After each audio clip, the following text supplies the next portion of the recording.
Bonsoir et merci de nous ouvrir vos portes pour une rencontre poétique. Un peu de douceur dans un monde de brut. Installez-vous confortablement. Bon sabbat chez vous, saison 8 commence maintenant.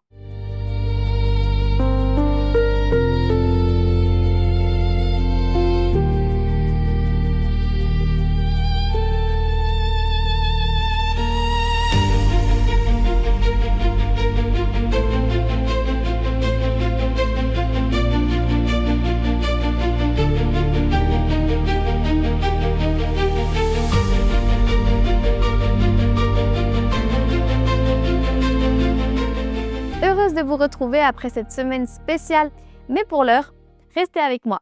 On commence notre sabbat ensemble maintenant.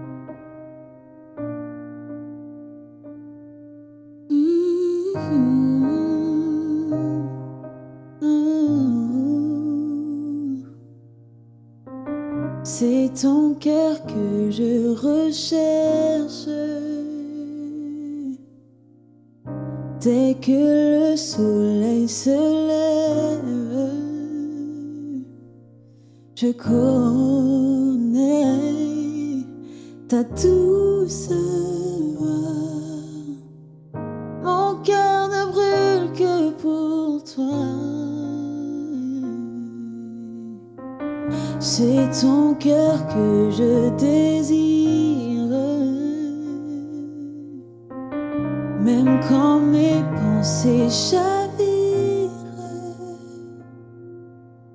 Je connais ta douce voix. Jésus, tu m'attires à toi pour un cœur avec toi, Seigneur. Le reste perd en importance quand je suis là dans ta présence.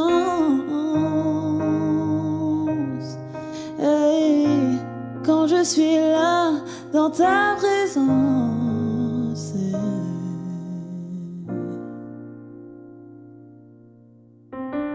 Dans tes bras je me repose. Tous mes fardeaux je les dépose. Je connais ta douce voix. Jésus, je ne veux que toi. Pour un cœur avec toi, Seigneur. Le reste perd en importance quand je suis là dans ta présence. Face à face, devant ta grâce. Le reste perd en importance quand je suis là dans ta présence. Oh, quand je suis là dans ta présence. Oh, je plie les genoux, j'abandonne tout. Le seul désir de mon cœur, c'est ton cœur. Je plie les genoux, j'abandonne tout. Le seul désir de mon cœur, c'est ton cœur.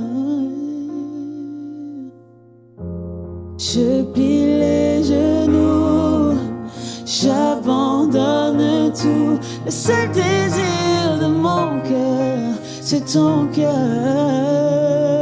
Oh, je plie les genoux, j'abandonne tout. Le seul désir de mon cœur, c'est ton cœur. Pour un cœur avec toi, Seigneur. Le reste perd en importance quand je suis là dans ta présence. Face à face, devant ta grâce. Le reste perd en importance je suis là dans ta présence. Oh, quand je suis là dans ta présence, Jésus.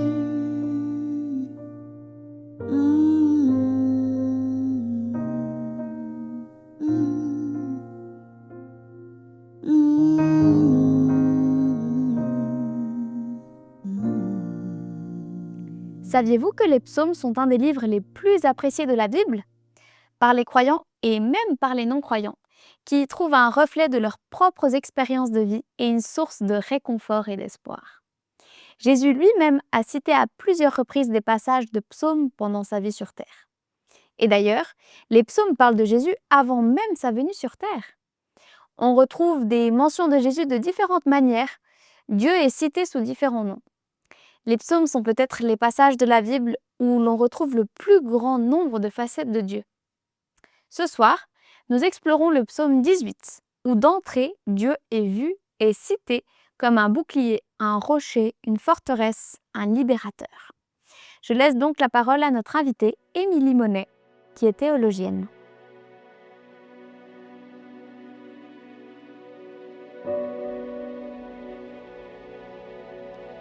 Bonsoir. Depuis le début de la saison Bon Sabbat chez vous, nous avons l'occasion de méditer sur les psaumes. Et j'ai l'honneur de vous annoncer que ce soir, nous avons le meilleur psaume sur lequel méditer. Et même peut-être le meilleur texte biblique.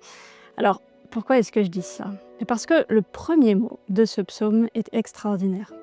Dans aucun autre texte biblique, on ne trouve cette parole adressée à Dieu. Personne dans la Bible ne dit cette phrase à Dieu. Alors, de quelle phrase est-ce que je parle? Il s'agit de ces quelques mots, un seul mot en hébreu, « je t'aime ». Personne dans la Bible, aucun homme, aucune femme ne dit un « je t'aime » à Dieu. Seul David le fait. Un « je t'aime » de la part d'un homme que Dieu devait sans doute attendre depuis longtemps. Un « je t'aime » qui doit sans doute bouleverser le cœur de Dieu. Entendre en effet ce mot prononcé par un être humain, qu'il soit homme ou femme, mais à l'adresse de Dieu, est si magnifique qu'il est bon de prendre le temps de se plonger dans la méditation de ce mot. Mais avant de le faire ensemble, laissez-moi faire quelques remarques de contexte sur ce psaume pour qu'on comprenne encore mieux la portée et la résonance de ce « je t'aime ». Toute la puissance de Dieu pour David dans ce psaume est exprimée en particulier au début. On peut entendre une vraie emphase portée sur la grandeur de Dieu, sur sa splendeur, sur sa majesté, jusqu'à l'échelle du cosmos, avec des expressions comme l'Éternel tonne dans les cieux. Il y a aussi de la grêle, des charbons de feu, les lits des eaux qui apparaissent, les fondements des montagnes sont découverts. Tout ça, c'est la grandeur de Dieu vraiment soulignée à l'échelle cosmique. Il y a comme une vraie théophanie de Dieu. Et les phrases abondent en ce sens et montrent l'émerveillement de David devant une telle grandeur et en même temps, il ressent une immense reconnaissance parce que ce qui est fait là, c'est simplement, seulement pour David. Ce n'est pas pour tout le peuple, c'est pour un seul que Dieu fait tout ce grand scénario cosmique. Parce que David dit dans ce psaume « J'ai prié l'Éternel et il a fait tout ça pour moi ». Au point que dès le début du psaume, il dit « Ô Éternel, ma force, mon rocher, ma forteresse ». Il y a tous les mots qui apparaissent dans ce psaume, c'est très personnel. David est donc au cœur de l'attention de Dieu et il le sait.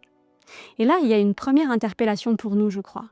Est-ce que nous savons, est-ce que nous nous rendons compte que nous sommes aussi chacun, chacune d'entre nous, au cœur de l'attention de Dieu. Dans ce psaume aussi, on note que David varie au niveau des interlocuteurs. Tantôt il s'adresse à Dieu, à la deuxième personne, tantôt aux autres en parlant de Dieu à la troisième personne. Il s'adresse finalement à qui veut bien l'entendre et même parfois à sa propre âme. Ce psaume 18, il a la particularité d'avoir été recopié presque mot pour mot dans le deuxième livre de Samuel. Il occupe là tout le chapitre 22 de Samuel 22, presque mot pour mot. Seules deux différences majeures que je vais aborder avec vous ce soir et qui sont magnifiques. dans le 2e livre de Samuel, c'est un livre qui n'est pas écrit par David, mais qui raconte la vie de David. Et le psaume, qui est donc repris au chapitre 22, il est intégré à la fin de la vie de David, à l'époque où il est trop vieux pour aller sur les champs de bataille et à un moment où il fait en quelque sorte le bilan de sa vie. C'est-à-dire qu'il est peut-être à l'âge assez mûr spirituellement pour dire ce qu'il n'a peut-être pas dit jusque-là. La réalité de l'intimité de Dieu, je crois, est une réalité qui demande du temps.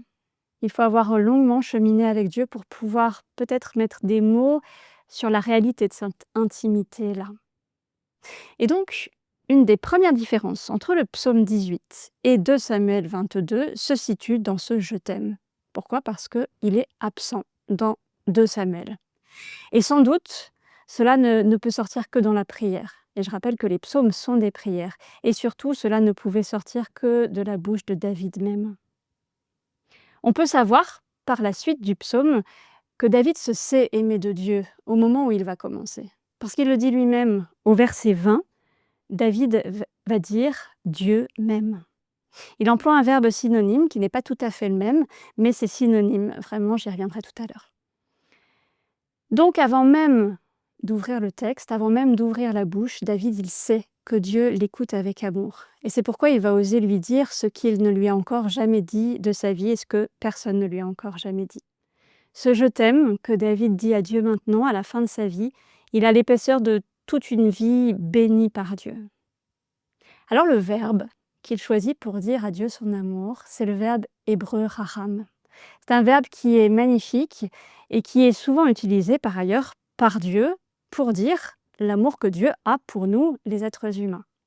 Alors j'ai compté 32 fois Dieu est sujet de ce verbe. Alors je ne vais pas vous donner ici les 32 références, mais je voudrais simplement dire que ce verbe, il décrit un amour profond, un amour qui vient des entrailles. Le nom au singulier, le nom hébreu, rechem, désigne l'utérus féminin ou bien le sein maternel en hébreu. Mais il y a une immense différence quand Dieu est sujet de ce verbe et quand David ici est sujet. Lorsque Dieu est sujet de ce verbe, c'est toujours avec une conjugaison qui souligne l'intensité de son amour. C'est dit à une forme intensive qu'on appelle en hébreu le piel. Je vous donne un exemple, par exemple, avec le verbe manger. Forme simple, manger, je mange. Mais au piel, je dirais je dévore. On dirait dévorer. Alors il n'y a pas de. On peut pas. Nous, en français, on n'a que le verbe aimer. On n'a pas aimer et puis aimer plus. Mais en fait, c'est bien ça dont il s'agit. Quand Dieu est sujet de ce verbe, c'est toujours à la forme intensive. Et cette forme intensive, elle est sans doute bien en dessous de ce qu'est la réalité de l'amour de Dieu pour nous. Mais au moins, elle a le mérite de dire, voilà, cet amour de Dieu, il est intense pour nous. Et cet amour de Dieu, il demeurera toujours bien au-delà des mots humains capables d'en rendre compte. Et alors David, quand lui, il utilise ce verbe, haram, lui, il utilise la voix la plus légère, la plus simple, le kal en hébreu, la plus discrète en fait, et je crois sans doute la plus humble. C'est si humble que jamais personne d'autre que lui ne l'a utilisé pour ce verbe-là.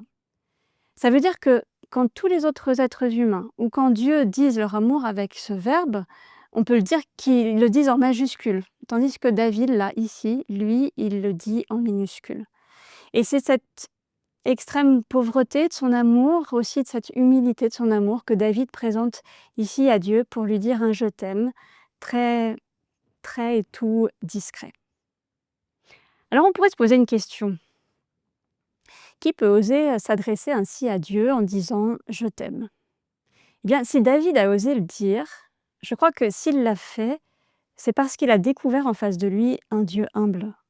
Et ce n'est certainement pas pour rien que le seul « je t'aime » adressé à Dieu soit précisément dans l'unique psaume qui parle très clairement de l'humilité de Dieu et qui fait dire dans la bouche de David à Dieu « ton humilité ». C'est aussi le seul texte biblique où il est fait mention si clairement de l'humilité de Dieu. Vous voyez, un seul « je t'aime » et une seule adresse à Dieu qui parle de son humilité, eh bien je crois que les deux vont ensemble.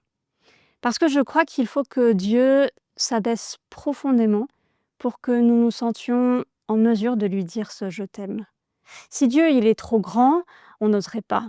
Et c'est bien parce que Dieu se fait tout proche tout humblement que nous pouvons ainsi lui ouvrir notre cœur comme l'a fait David. Alors arrêtons-nous quelques instants maintenant sur cette question de l'humilité de Dieu. Je vous l'ai mentionné au début, dans ce psaume 18, la gloire de Dieu, elle est largement décrite, mais elle n'est pas incompatible avec son humilité.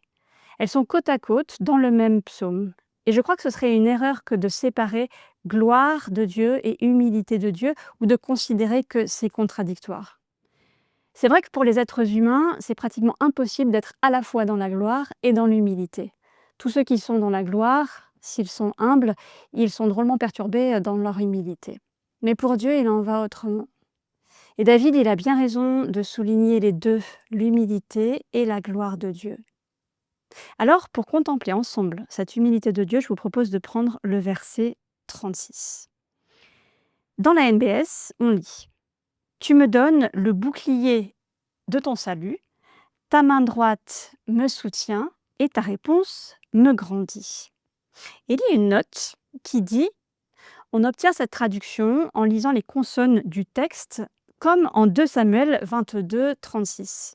Mais ici, la lecture traditionnelle comprend ton humilité. » Et effectivement, la plupart de nos traductions choisissent de suivre le texte parallèle de 2 Samuel 22, 36 au lieu de traduire ce qui est écrit dans le psaume 18 au verset 36. Et elles avouent qu'elles restent un peu incertaines sur cette traduction. Pourquoi ? Parce que sans doute les traducteurs français ont eu beaucoup de mal à parler de l'humilité de Dieu. Mais si on traduit littéralement l'hébreu du verset 36, cela nous donne « Tu me donnes le bouclier de ton salut, ta droite me soutient, ton humilité me grandit. » Alors ici, dans ce verset, le destinataire n'est plus l'entourage de David comme les versets qui précèdent, mais Dieu. David choisit de s'adresser à lui. Et donc, si tout d'un coup, David se met à parler de l'humilité de Dieu, il en parle à Dieu, je pense que c'est comme une confidence, comme un secret, tout d'un coup, dans ce grand psaume. Alors bien sûr, vous voyez, ce soir, je me focalise sur l'humilité de Dieu, mais n'oublions pas que c'est sous-entendu est sa gloire, elle est tout aussi grande et profonde que son humilité. Alors pourquoi David parle de ton humilité à Dieu dans ce grand psaume glorieux ? Est-ce que c'est un petit verset comme ça qui arrive un peu comme un cheveu sur la soupe ? Pas du tout. Je crois qu'il y a tout un mouvement dans ce psaume qui va dans ce sens-là. Regardez, au verset 10, Dieu, il descend du ciel. Là, il y a un premier mouvement qui amorce quelque chose qui est de l'ordre de l'humilité. Dieu descend et il va tendre la main à David pour le saisir et pour le délivrer des grandes eaux au verset 17. Et au point même, une fois après avoir saisi David par la main, de venir lui attacher une ceinture, ce qui est un geste très humble, un geste si humble que David le mentionne par 2 fois. D'abord à la 3e personne, verset 33, « Il me ceint de force ». Donc il me ceint, il m'attache ma ceinture avec sa propre force. Avoir pour ceinture la force de Dieu, c'est pas mal. Et puis il le dit à la 2e personne, verset 40, « Tu me ceins de force ». David est tout émerveillé de se voir ainsi l'objet de l'humilité de Dieu.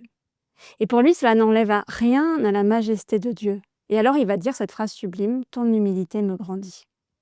Eh bien, c'est effectivement cela. Si Dieu s'abaisse humblement depuis le ciel jusqu'à la ceinture de David, c'est pour relever David. Vous avez vu au début du psaume, au verset 5, David, il se sent pris dans la mort. Il dit « Les liens de la mort m'entouraient ». Il se sent pris par le Shéol, le lieu de la mort dans l'Ancien Testament. Et c'est là que Dieu va descendre pour aller chercher David, pour le prendre par la main, pour l'élever jusqu'au sommet des montagnes, dira David après au verset 34. Il passe du fond du Shéol, le lieu de la mort, jusqu'au sommet des montagnes, grâce à l'amour de Dieu. Et puis même aussi, il va le chercher pour le placer à la tête des nations, nous dit le verset 44. Et puis pour lui assujettir des peuples, on trouve ça au verset 48. Pour le lever, enfin, au-dessus de tous ses adversaires, verset 49.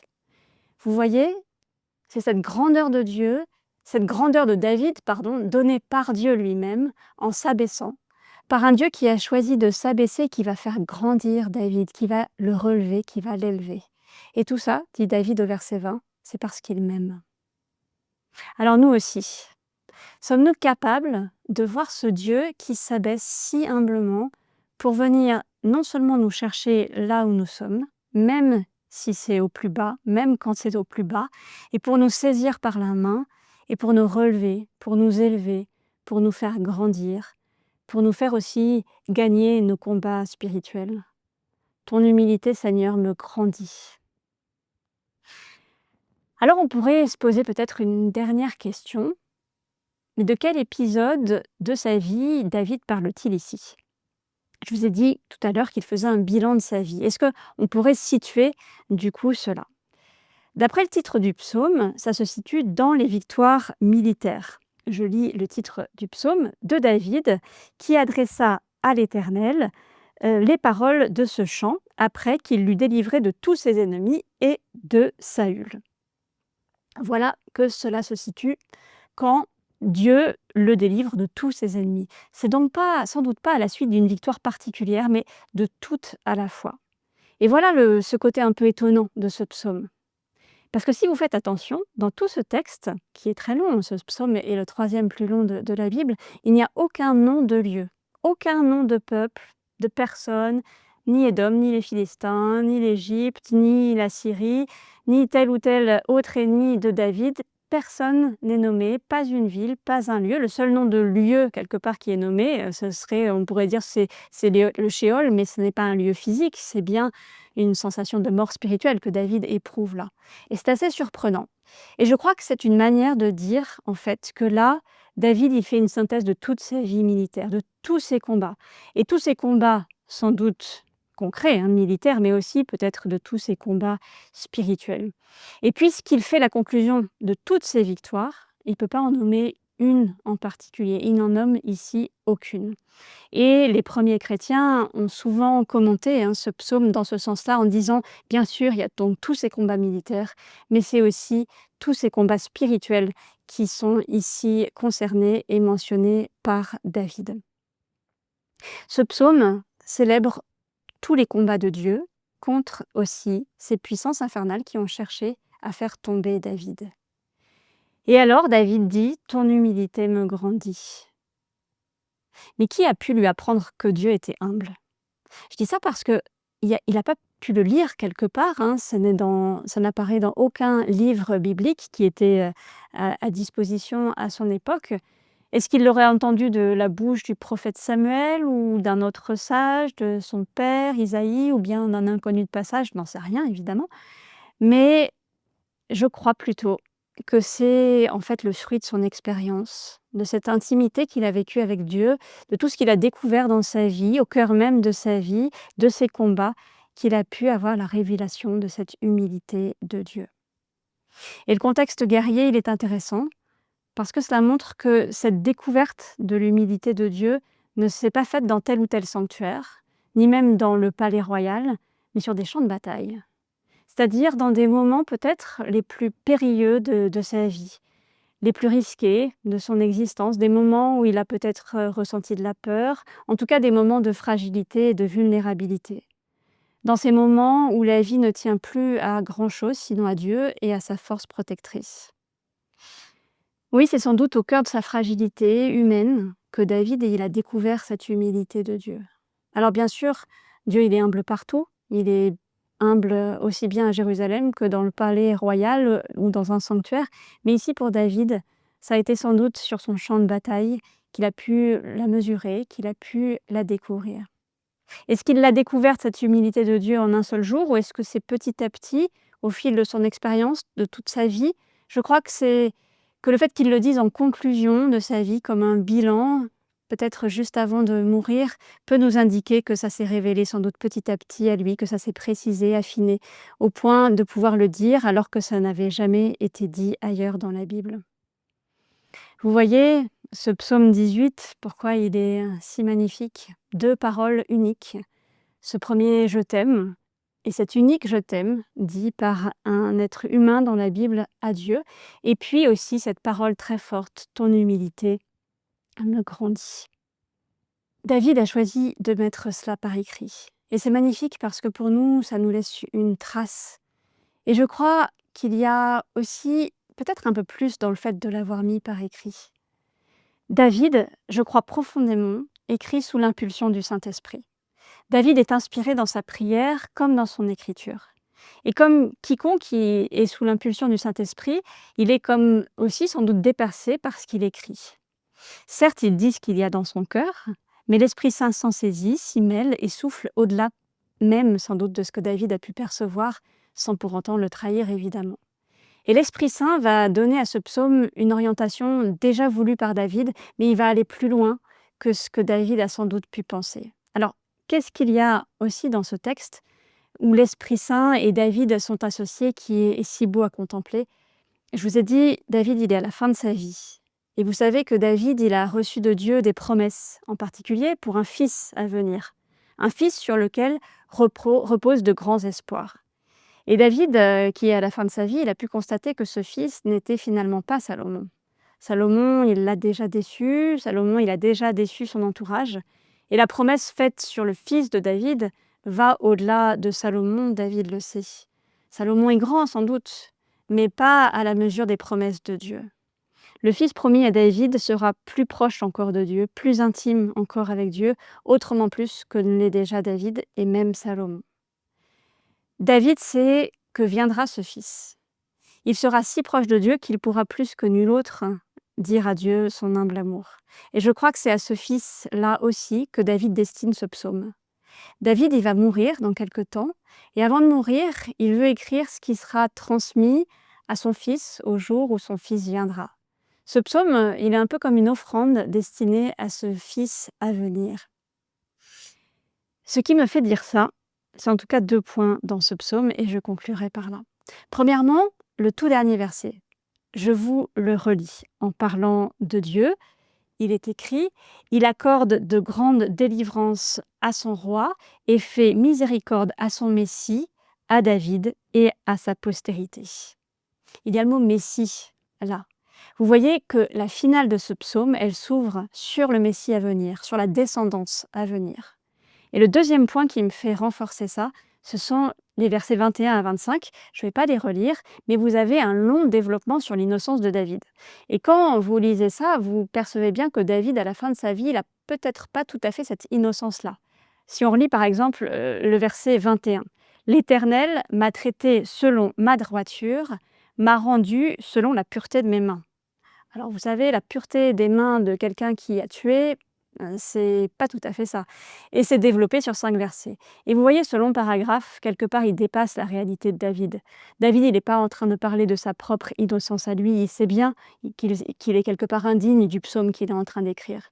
Mais il sait aussi que son fils, un jour, sera digne de prier ce psaume-là.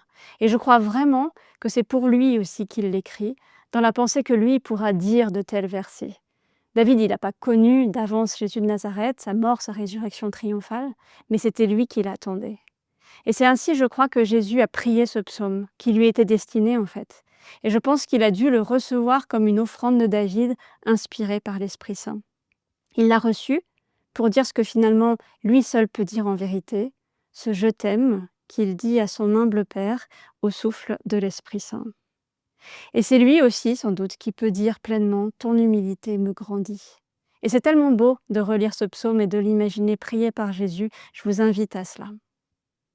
Oui, je crois qu'en Christ, nous pouvons prier ce psaume et nous rendre compte que la victoire dans nos combats spirituels à nous, c'est celle que le Fils nous donne, qui est lui-même victorieux sur toutes les puissances du mal. C'est très beau aussi de pouvoir prier ce psaume en appliquant toutes les images utilisées au combat de notre vie, à toutes nos luttes contre le mal, tout ce que ce psaume évoque, les faux dieux, les péchés. Et ce psaume nous dit, ils sont vaincus définitivement. La vie est parfois un grand combat où Dieu est notre allié, où Dieu vient aussi nous saisir par la main et nous sortir de la mort. Les Juifs, eux, chantaient ce psaume en songeant au combat eschatologique du descendant de David à venir. Eh bien nous aussi, et nous l'avons, ce descendant de David, en la personne de Jésus-Christ. Quand nous lisons les psaumes, c'est fondamental d'entrer dans leur dimension spirituelle. Et ainsi, les ennemis, les étrangers, ce sont, je crois, avant tout les puissances du mal, nos ennemis spirituels, les mauvaises pensées, celles qui cherchent à nous faire tomber et à nous couper de la relation à Dieu. Qui d'entre nous n'est pas parfois plongé dans un combat spirituel ou oppressé par des pensées de découragement, d'orgueil, de colère, de jalousie? Eh bien, n'hésitons pas, relisons et prions ce psaume. Je poursuis mes ennemis en déroute, j'extermine mes rivaux, ils capitulent. Et ne nous contentons pas de clamer cette prière au fond de nos cœurs, mais entrons dans ce combat avec Jésus, jusqu'au jour où il n'y aura plus ni larmes, ni deuil, ni souffrance, ni péché. Bon sabbat chez vous.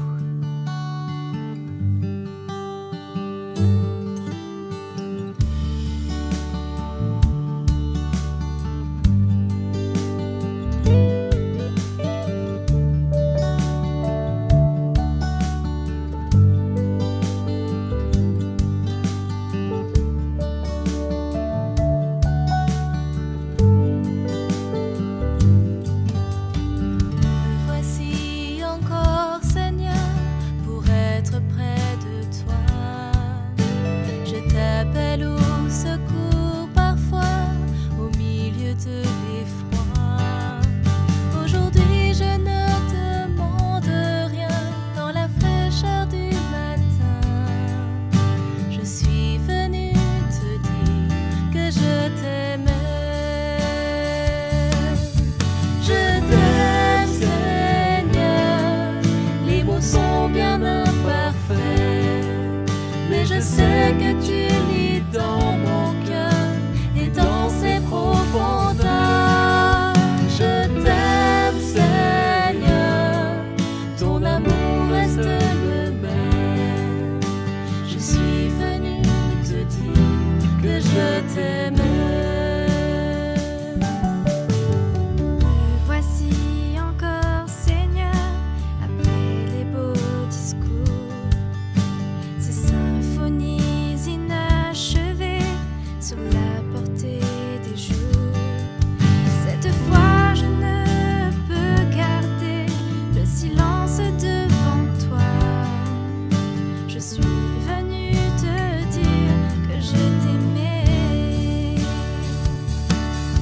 Je t'aime, Seigneur, les mots sont bien imparfaits, mais je sais que tu lis dans mon cœur et dans ses profondeurs. Je t'aime, Seigneur, ton amour reste le même. Je suis venue te dire que je t'aimais. Je t'aime, Seigneur, les mots sont bien imparfaits, mais je sais que tu lis dans mon cœur et dans ses profondeurs. Je t'aime, Seigneur, ton amour reste le même. Je suis venue te dire que je t'aimais. Je suis venue te dire que je t'aimais. Et je vous invite à la prière.